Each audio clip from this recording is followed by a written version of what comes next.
میرے نبی حضرت محمد مصطفیٰ صلی اللہ علیہ وسلم فرماتے ہیں کہ اللہ رب العزت رمضان کے مہینے میں آسمان کے تمام فرشتوں سے کہ روزہ رکھنے والوں کی دعا پر آمین کہو۔ اللہ رب العزت آسمان کے تمام فرشتوں سے فرماتا ہے کہ میری تسبیح چھوڑ دو، ابھی اس وقت میری تسبیح چھوڑ دو، اور رمضان کے مہینے کے روزے جو لوگ رکھتے ہیں ان کی دعا پر آمین کہو۔ اللہ اکبر، روزے کی کتنی بڑی فضیلت ہے۔ رمضان کے اندر سب کی بخشش کی جائے گی سوائے 4 آدمیوں کے۔ وہ 4 آدمی کون ہے؟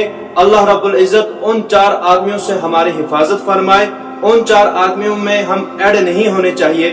سب سے پہلا آدمی جو ہے وہ ماں باپ کا نافرمان ہے۔ تو دوستو دیکھیں کہ ماں باپ کا نافرمان جو ہے اس کی بخشش رمضان کے مبارک مہینے کے اندر بھی نہیں ہوتی۔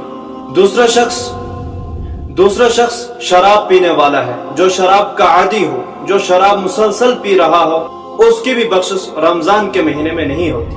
تیسرا وہ شخص جو رشتہ داروں سے برا سلوک کرتا ہے، چھوٹی چھوٹی باتوں پر لڑائی کے میدان گرک کرنے والا، اس کی بھی بخشش نہیں ہوتی۔ چوتھا، کینہ رکھنے والا، نفرت کے ساتھ ساتھ اپنے بھائی کو نقصان پہنچانے کی کوشش کرتا ہو، وہ شخص بھی رمضان کے اس مبارک مہینے میں بخشا نہیں جائے گا۔ اللہ رب العزت سے دعا ہے کہ یا اللہ ہمیں اس مہینے میں بخش دے۔